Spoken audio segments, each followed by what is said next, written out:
रोज एक नई कहानी देखने के लिए चैनल को सब्सक्राइब करें और बेल आइकन दबाना ना भूलें। दिव्या एक अच्छे स्वभाव की लड़की थी।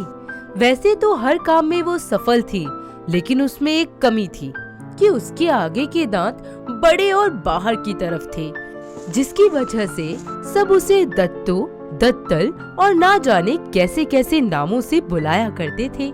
पर वो कभी भी किसी की बात का बुरा नहीं मानती थी और बस खुलकर मुस्कुरा दिया करती थी। वो एक स्टैंड अप कॉमेडियन बनना चाहती थी।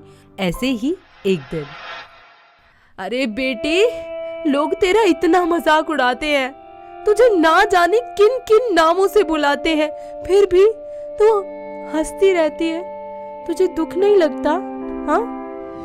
तो क्या हो गया माँ? अगर किसी को मेरे दांत देखकर मजाक बनाने में खुशी मिलती है, उनका दिन अच्छा हो जाता है, तो इसमें बुरा ही क्या है? ये तो एक बहुत अच्छी बात है कि मैं किसी की खुशी की वजह बनती हूँ।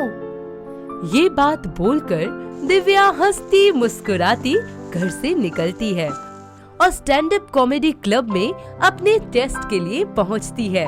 लेकिन वहाँ का मैनेजर उसके बड़े दांतों के कारण उसे परफॉर्मेंस देने से मना कर देता है। वो निराश होकर क्लब के बाहर एक पार्क में बैठ जाती है, जहाँ अभिनव नाम का लड़का बेंच पर बैठकर रो रहा होता है। वो उसके पास जाती है और बोलती है, हेलो, मेरा नाम दिव्या है, आप ठीक तो है ना? और आप इतना रो क्यों रहे हैं? मेरा नाम अभिनव है और मैं ठीक हूँ। अरे अब बता भी दो, क्या बात है? वो दरअसल आज मेरा ना स्टैंड अप कॉमेडी परफॉर्मेंस था और मेरे जोक्स इतने बेकार थे कि लोगों ने मेरे ऊपर चीजें फेंकना चालू कर दिया और मुझे भगा भी दिया। ओह, तो ये बात है। एक बात बताऊं, किसी को खुश करने के लिए ना पहले खुद को खुश करना सीखो, तब लोगों को हंसा पाओगे। सही कहा। वैसे तुम यहाँ क्या करने आई थी?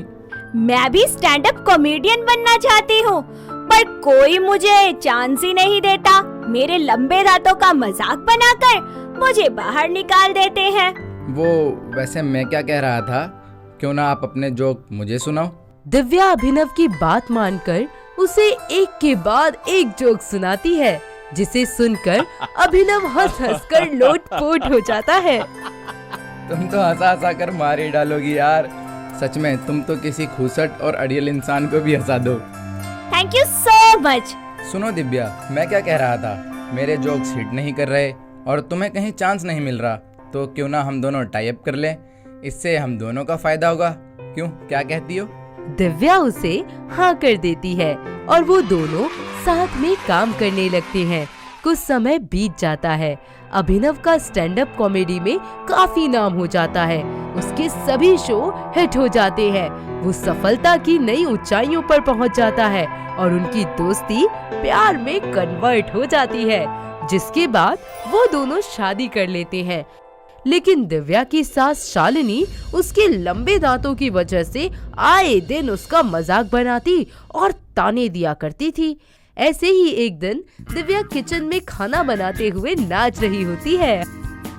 अरे ओ गोरिल्ला से दांतों वाली, अपने पूर्वज बंदरों के ख्यालों में ताता थैया करना पूरा हो गया हो तो बता, खाना बना या नहीं?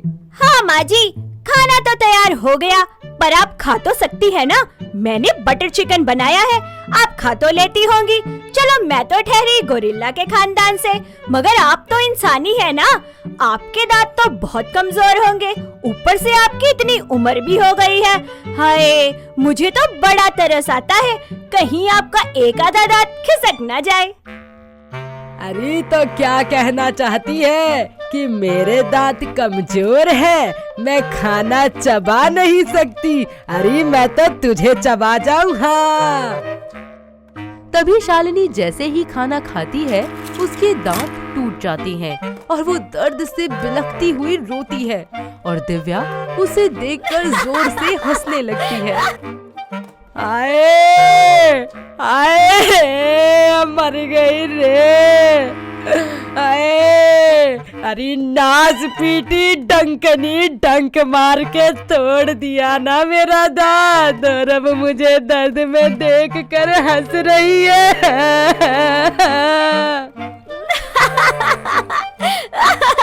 अरे माँ जी, मैंने तो पहले ही कहा था कि जरा ध्यान से खाना, मगर आपने तो मेरी बात ही नहीं सुनी। अरे डंकनी, अगर मुझे पता होता तू ऐसी निकलेगी तो कभी अपने बेटे की शादी ना करवाती तुझसे। हाय। शाम को जब अभिनव शराब पीकर घर लौटता है तो उसकी माँ मौके का फायदा उठाकर उसके कान भरना शुरू कर देती है, जिससे उसे काफी ज्यादा गुस्सा आ जाता है। दिव्या, दिव्या, कहाँ हो तुम? यहाँ आओ जल्दी। हाँ अभिनव, अभी आई। दिव्या, मैं क्या सुन रहा हूँ? तुमने माँ को पहले कच्चा खाना खिलाया जिससे उनके दांत टूट गए और तुम उन्हें देखकर हंस रही थी। मैं आपको सब कुछ बताती हूँ, एक बार मेरी बात तो सुनिए। तभी अभिनव उसको बुरी तरह से मारने पीटने लगता है और दिव्या बेचारी दर्द में रोती बिलखती रहती है।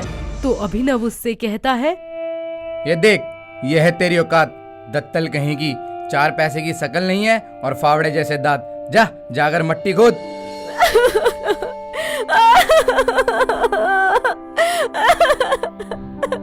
अब निकल जा मेरे घर से और मर कहीं जाके।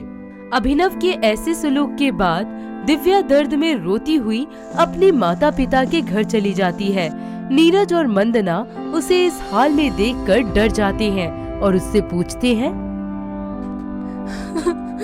बेटी कुछ तो बोल, ये सब कैसे हो गए? क्या हाल बना रखा है तूने, बता।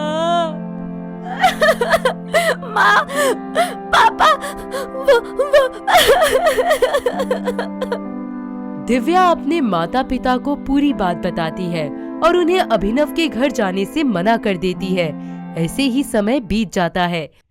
दिव्या एक स्टैंड अप कॉमेडी क्लब के मैनेजर के लिए बतौर सेक्रेटरी की जॉब करने लग जाती है। ऐसे ही 1 महीना बीत जाता है और एक दिन उसका मैनेजर परेशान होता है और वो उससे पूछती है, सर क्या हुआ, आप इतने परेशान क्यों हैं? वो क्या है ना दिव्या कि आज हमारे क्लब में जो स्टार कॉमेडियन आने वाला था उसने लास्ट मोमेंट पर परफॉर्मेंस के लिए मना कर दिया, और अगर कोई कॉमेडियन स्टेज पर नहीं गया तो मेरे क्लब का क्या होगा। मैनेजर की बात सुनकर वो परफॉर्मेंस करने स्टेज पर चली जाती है। उसके जोक्स पर पब्लिक जोर जोर से हंसते हैं और काफी एंजॉय करते हैं। परफॉर्मेंस के बाद उसका मैनेजर उसे अपने क्लब में परमानेंट कॉमेडियन रख लेता है। ऐसे ही समय बीतता जाता है और उसका कॉमेडी की दुनिया में काफी नाम हो जाता है। जो लोग उसका मजाक बनाते थे अब वो उसकी इज्जत करने लगते हैं। तो वहीं दूसरी तरफ अभिनव का पूरा करियर बर्बाद हो जाता है। वो सड़क पर आ जाता है। तब उसे अपनी गलती का एहसास होता है। वो दिव्या के पास माफी मांगने उसके घर जाता है। दिव्या, मुझे माफ कर दो, मुझसे बहुत बड़ी गलती हो गई। क्या कहा तुमने? गलती? जो तुमने किया ना वो गलती नहीं, गुनाह था। शादी जैसे पवित्र बंधन का तुमने मजाक बनाकर रख दिया और अब मेरी जिंदगी में तुम्हारे लिए कोई जगह नहीं है। दफा हो जाओ मेरी नजरों के सामने से, समझ गए तुम? दिव्या उसकी एक नहीं सुनती और अपना गेट बंद कर देती है और अभिनव पछतावा लिए वहाँ से चला जाता है। दिव्या उसे डाइवोर्स देकर अपनी जिंदगी में आगे बढ़ जाती है। साथ ही किसी अच्छे लड़के से शादी करके अपने करियर में नई ऊंचाइयों को छूती है। तो दोस्तों, कैसी लगी आपको हमारी बड़े बड़े दांतों वाली ये होनहार बहू? क्या आपके आसपास भी ऐसी होनहार बहुएं हैं? अगर हाँ तो हमें कमेंट करके बताइए ना। दोस्तों, अगर आपको ये कहानी पसंद आई तो इसे लाइक करें, शेयर करें और कमेंट करके बताएं कि कहानी में आपको सबसे अच्छा क्या लगा।